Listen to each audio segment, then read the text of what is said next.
Greetings, students, and welcome to this episode of The Professor Travel. I am your host, The Professor Travel, coming to you from Orange County, California. This is the vlog, the website, and the podcast that you go to in order to be able to learn more about different travel destinations, in order to discuss them as a community, to hopefully inspire you to travel more, and ultimately to help you to enjoy life more. Now, you can reach me on a variety of different platforms, starting with my website, which is theprofessortravel.com. You can also find me on YouTube and Facebook, both at theprofessortravel.com. I'm now available on TikTok for all you youngsters out there at theprofessortravel. If you are on Instagram, you can find me at the_professor_travel. If you want to follow me on Twitter, I'm at theprofessortr1. And then, of course, if you are a blogger, I'm on Blogspot at theprofessortravel.blogspot.com. Today, I have a returning visiting professor, Keana Albert. Thanks you very much for joining me again. How are you doing? Great. Hi, everyone. Thanks for having me again. Oh, thank you for coming back. We had such a wonderful time with the last time we talked about Belize. Talk to us, just for those students who maybe this is their first video of you, talk to us a little bit about your credentials, maybe some of your educational background, and some places that you've traveled before. Sure. So, hi, guys. If we're meeting for the first time, I'm Keana. I'm located in northeastern Pennsylvania. I'm currently a senior biology college student at Misericordia University, and I'm going to be starting the physician assistant program at Marywood in mid-May. I did quite a bit of travel during undergrad, so some of the places I've been have been Ireland, I went to France, Belize, Jamaica, obviously, since that we're talking about, and a few places in between. Now, for the students who are not aware of this, or people who don't know about why there's a Jamaican bobsled in this picture, can you give us a little bit of do you know the story behind that? So if you haven't seen Cool Runnings, which is like a fabulous movie from back in the day, Jamaica actually had their own bobsled team, which sounds ridiculous because there's obviously no snow in Jamaica. But they made their own bobsled team, trained in the lands of Jamaica, shipped off into the polar areas, and yeah, had a bobsled team. Did very well. Made a great movie. Yeah, I believe they even tried out for the Olympics. So, I mean, it was definitely something that was definitely cheered upon. So, talk to us. Why did you go to Jamaica? What was the goal this time around? So I typically do a lot of service work through my university, and this was actually probably my last trip that I'm taking in undergrad. And I just love like tropical areas, I'm not gonna lie. And since I went to Belize, I was like, I have to go somewhere else that's tropical and lovely. So yeah, I had to do it. Awesome. That does bring up a question. Now, moving from your undergraduate into your graduate level program, as you're going to be moving forward with this, will you have the opportunities to do some travel service work in the future? Yeah, I know a few of the students at the university that I'll be going to have done some of their like clinical work abroad, which is like something I've been thinking about. But I also have some like personal trips planned as well. So stay tuned. I might be back, everybody. We'll definitely talk more about that because I'm definitely be interested in this. Now, how long in advance did you have to plan for this trip, or as far as how did the school set it up for you? So this is actually a funny story. I originally applied for the trip, but they filled it with everybody else because I went to Belize, so I got kind of pushed to the bottom of the list. And then, fate happens to me all the time. It's crazy. But probably like a month before all like the fees and stuff were due, the lady that runs the ministry groups at my campus was like, oh my God, hey, everybody's dropping out. Do you want to go? And I was like, absolutely. So I didn't really have much time to plan for this whatsoever. My life's a mess, so this happens to me all the time. So pretty much like a month, I, got all the funds ready and on the list to go. Wow, that is really fast. Yeah. Now, with Jamaica, do you need a travel visa, or is your passport okay for that? Yeah, passport was fine. The only thing that I do recommend when you go to these different tropical areas is to check with your primary care physician if you need different immunizations and whatnot. I didn't have to do that for this trip, but it is something to think about. Absolutely. And I definitely recommend that. Even if you go through like an HMO or PPO, you can go, they may be able to recommend a travel doctor in order to help you with that process. Were there certain dietary challenges that you were preparing for in order to go to Jamaica? Because I know later on this year, I'm planning on going to India, and that actually does require a little bit of prep work for you to retune your digestives. Yeah. Did you have anything like that you were going to have to do for Jamaica? Yeah, so I'm actually a vegan, which makes travel a little bit interesting for me in general.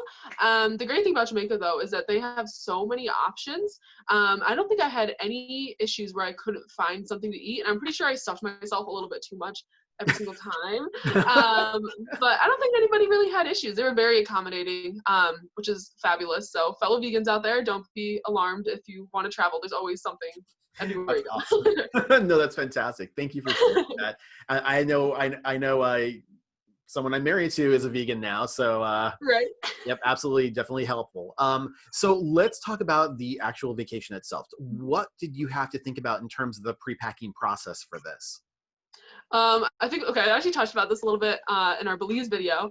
Mhm. So if you haven't checked it out, check that out. I am the lightest packer. It's a little obnoxious that I'm like, I don't need anything. And it's awful. So I fit everything into this little backpack carry-on. Mhm. And shorts, obviously, tank tops, t-shirts. Something to think about, though, is we wanted to bring sunscreen and bug spray, and that's not something that you can typically bring on a carry-on unless you get the travel size. So to bring the big ones, we actually ended up, I think, checking a bag as a group and splitting the cost just so people could bring their sunscreen and bug spray. Now, do you plan then to purchase the toiletries when you get to your destination, or is it something where you maybe will do that at an airport location? How do you normally go about doing that? So like I usually bring like a travel sized, the reusable shampoo bottles and whatnot. You can purchase things there. I do like try to stay away from buying things at the airport just because they do jack up the price, especially when you first land, because they're like, oh, look at all the things you forgot. And you're like, yeah, you're right. I did forget all these things. Yeah. But there is I think grocery stores, pretty much they're everywhere. Let's just say that. So there is opportunity to purchase things if you forgot them. I typically try to bring like reusable items. So like I brought my face wash and these cute little tube things and like one of those little cheap reusable packs that I got from like Target or something. Okay, cool. And then how long was this trip going to be for? This one was, I think, 6 days. Okay. Yeah, 6. So you didn't need to bring like laundry detergent or anything kind of like that. It was just, No, what was nice about the facility that we stayed at is that they had free laundry, which was like really nice, especially for the really light packer like myself, who was like, I probably should have brought an extra pair of pants, and then I didn't. So. now, since we're talking about the facility that you were at, was this more of like like a shared hostel type situation, or how did you guys manage to do this? So what's cool about my university is that we have like a lot of weird religious connections because we are a Catholic school. Mhm. And people that go on the trip aren't Catholic, if that's going to be a question. No. However, so we usually stay within like a church community. So we have like the Sisters of Mercy that founded our school that we have connections with. So we stayed in like, I want to say it's like 3 different houses that travel groups could come and stay with. And it was through a church in the local area of Mandeville. So I think there was like 3 groups, including us, all staying in this one shared community. Okay, that's cool. So let's start. Let's start to talk about the basic beginnings of this trip. So, what was the parking situation like? I assume you left out of Philly. Is that correct? We did, yeah. And this actually it went a little different this time. So we had a friend that was going on the trip. She lives in Allentown, Okay. which is probably like an hour and a half away from the airport. So we stayed the night there, and God bless this woman's parents. They were fabulous. They woke up at 4 a.m. with us and, got in their vans and drove us all down to the airport. It's crazy. They were great. It was probably the best case scenario because I think in Belize we talked about how I left my car in the street outside of this one university. So we've improved since then. Okay. Well, that's good. And which airline did you decide to fly on this time? I think same as last time, was the American Airlines. Okay, cool. Are you actually a loyalty member of American Airlines? The only reason that we go through them is our school is, I think, for legal reasons, has to go through a travel agent, and I think they prefer to go through American Airlines. That makes sense. Okay, cool. Mm-hmm.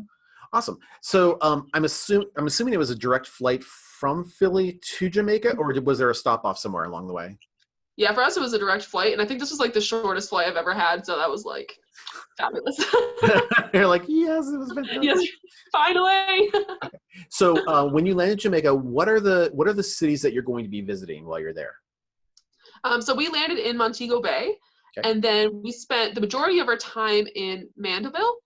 And the interesting about Jamaica is obviously it's an island, so everything's probably within like 3 hours drive. So it took us about 3 hours to get to where we were staying. And then some of the places that we went were Lioneltown. We went to Treasure Beach. So we kind of drove all over the place. But Yeah, like I said, everything's so close. Yeah. yeah, it sounds like you had a little bit of an excursion. Now, were any of these like, did you already have like pre-planned excursions, or was it just kind of like we're going to go where we go as we're needed for service? So we did have an itinerary, but every time that we planned one, I don't even know why we bother, because it turns out to be a mess anyway. So some of the things that we did plan on doing was we worked with Mustard Seed, which was an organization with disabled individuals. We went, played with the kids and individuals that were there, which was great. So that was something that actually went according to plan. And another excursion that we did was, I forget where it was located, but we actually built a house for a woman that was in need. And that was one of the coolest experiences I've ever had. So neat. Aww. That sounds awesome. Yeah. Good job. So walk us through the itinerary. So you land at the airport, everybody gets their bags, you're on your 3-hour directional thing to the location.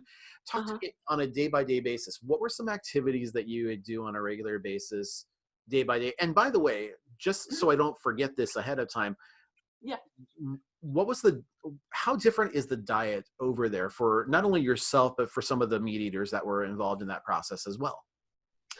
So what's awesome about Jamaica is they have like a huge local cuisine that they are very passionate about. One of those would be the ackee fruit.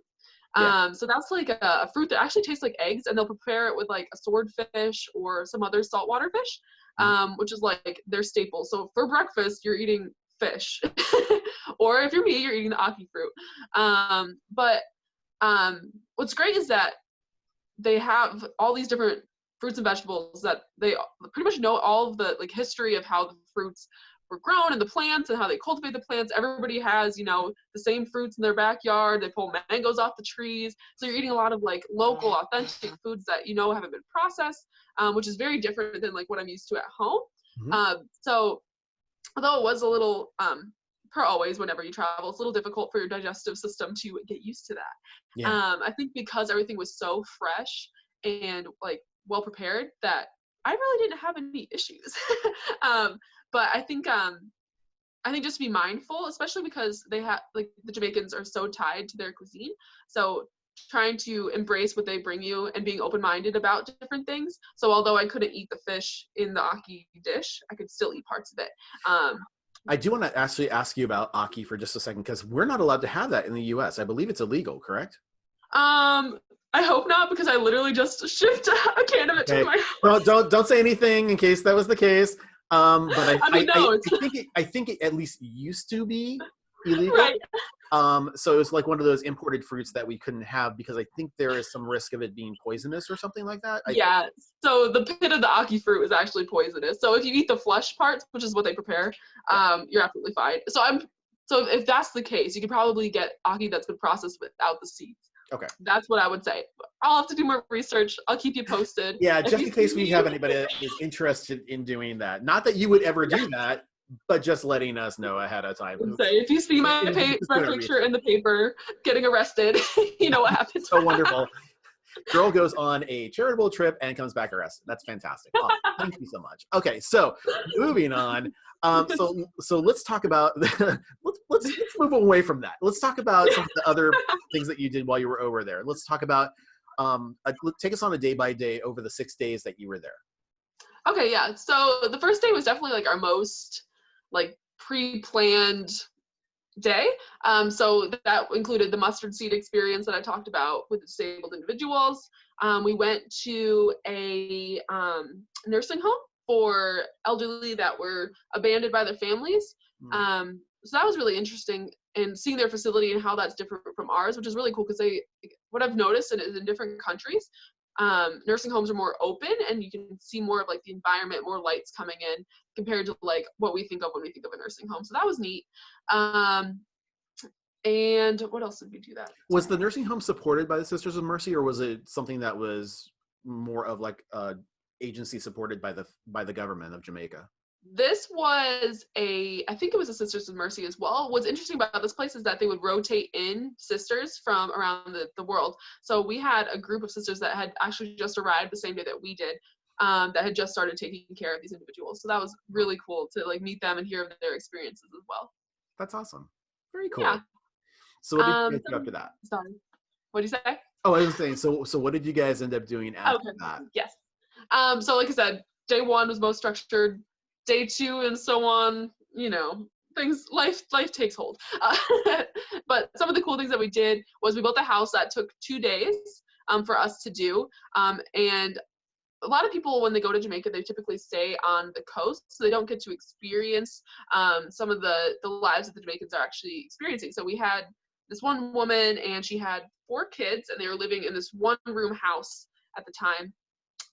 So we built this house that was, I think, 3 or 4 rooms. And although that may seem like a small deal to us, this was life-changing for her and her family. And to see how thankful she was for our presence was just so heartwarming. It was beautiful. Everybody was crying. It was great. I know, it was beautiful. I think, like I said, one of the most profound experiences that I've ever had. And then, so like that took up most of our time, really. Yeah. Our last day was more like a play day. So we went to the Salt River, and it's like this big, you can see through the water, it's so clear, and there's like this rope swing, and we're all like, here's all these Americans trying to play on the rope swing, and then all these Jamaicans coming in, they're like crazy, like going up these trees, and they're jumping off into the water. Oh my God, it was insane. So much fun. Speaking of the trees in the area within that general vicinity, did you have an opportunity to experience any wildlife that was in the general area?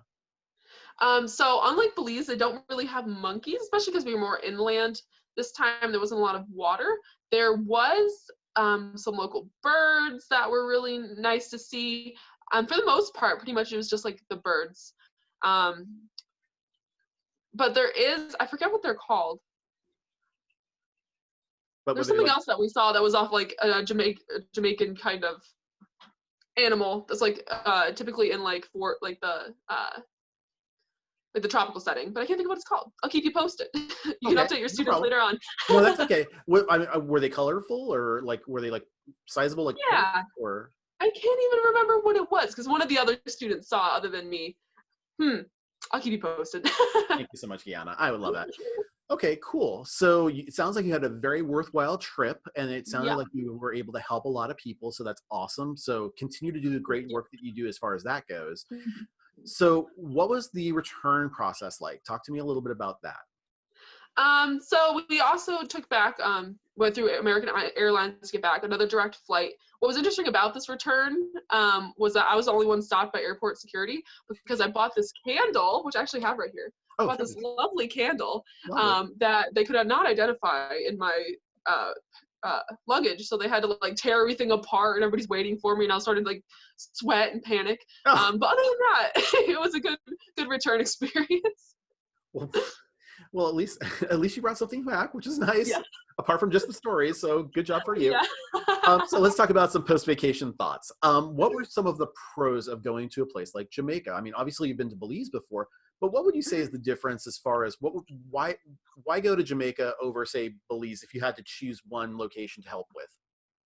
I think what was different about Jamaica was how connected I felt with all of the locals. It's really not an experience that I had before. I really tried to communicate with the individuals from the countries that I'm visiting, just because to see their take on the world, to understand how they see things. And never before have I felt like this really deep connection what I felt with the Jamaicans. They were just so happy to have us there and wanted to learn about us, and we wanted to learn about them. And it was just like this really beautiful relationship that we formed with everyone that we encountered. I don't think we met one person that wasn't interested in us and happy to see us, and tell us about their land. So that was just a wonderful experience that I think was very unique to Jamaica. Very nice.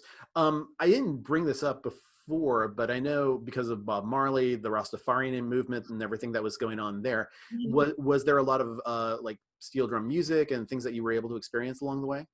Yeah, it was really cute. Everywhere we went, there's like little like stands and whatnot of people trying to sell you like mixtapes, which is so fun. But what I was expecting was what you were describing, was this type of music. And what's funny was our driver, we had a man that was working through the universe, or not the university, the place that we were staying. So he was driving us, and he purchased one of these mixtapes, and I was ready for the traditional Jamaican music. No, what we got was Sam Smith and Adele, and it was just so funny that this is what we purchased. Wow. Okay. Yeah, I know. I didn't know they were so big down in Jamaica, so good for them. I know. Who knew? And on the flip side of that, what would be something that maybe a first-time traveler to Jamaica probably should be aware of? Sure. So what was interesting is when we originally landed in Montego Bay, you look around and you see all of the resorts, right? And there's actually like this stigma around the Jamaicans, because people only ever experience the Jamaicans at these resorts, and they never come more inland and experience the Jamaicans where they live, you know? So it's just something to think about, that when you travel to places, to sometimes get off the resorts, and you do have to be careful for like security reasons when you do this, depending on where you go. But something to keep in mind is actually talk to the locals, and learn more about how they live, more than just, you know, what you're expecting from the resort. Because I feel like there's so much more that you can get from an experience when you go and see people in their normal environment. So they're the ones that are comfortable. They're the ones that can tell you, you know, their history and why they love their country, outside of the resorts that people typically go to when they think of Jamaica. So it's less of a sanitized experience and much more of a cultural enrichment piece. Exactly. Like, I definitely travel for the culture. And if you're going for the relaxation, I understand that, and that's wonderful. But, you know, if you want to take a day to really jump outside your comfort zone and, you know, learn more about a country in a way that you probably wouldn't if you just stayed in this one really controlled environment, you know? Yeah. All right. And were there any type of value adds, cost savings, or best practices that you would recommend to someone going down in that area? I don't know what the cost ratio is between the US dollar and the money that you have down in Jamaica. I think the most cost saving thing for me was buying things at like little shops and grocery stores outside of the airport, because there is um, a brand called Blue Mountain. They make like different coffees, soaps, that candle that I showed you. Yeah. That's very popular to Jamaica, and they typically try to sell that in the airports. But you can get that at like half price if you decided to go and purchase that at the local shops.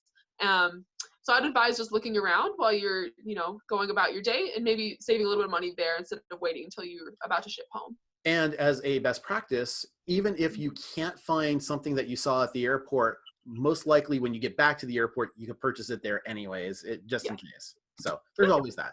Well, Keana, I want to thank you so very much. If people wanted to see pictures of your wonderful journeys, I believe you have the Instagram, which is the_wind_cries_Keana, spelled Keana, for all the people on the podcast. Is that correct?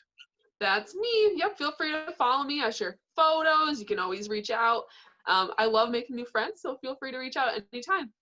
Thank you so much, Keana. And by the way, if any of the students on this have any questions for me, you can always reach me at scott@theprofessortravel.com. For those of you who are watching on YouTube, if you'd like to know when new videos are released ahead of time, you can click the bell icon up at the top of your screen in order to be able to be notified when that happens. If you haven't already subscribed, we certainly do appreciate it. Feel free to subscribe to the channel. If you like this video and you'd like to see more content like this, please hit the like button. And if you're listening on any of the podcast networks, including Apple Podcasts, we certainly do appreciate any type of notifications or star ratings. Just let us know. That helps us out. But again, Keana, thank you so very much for being on this. And we look forward to seeing you again. As far as the students on this, please make sure to make every day a travel adventure. Thanks, everybody. Bye-bye now.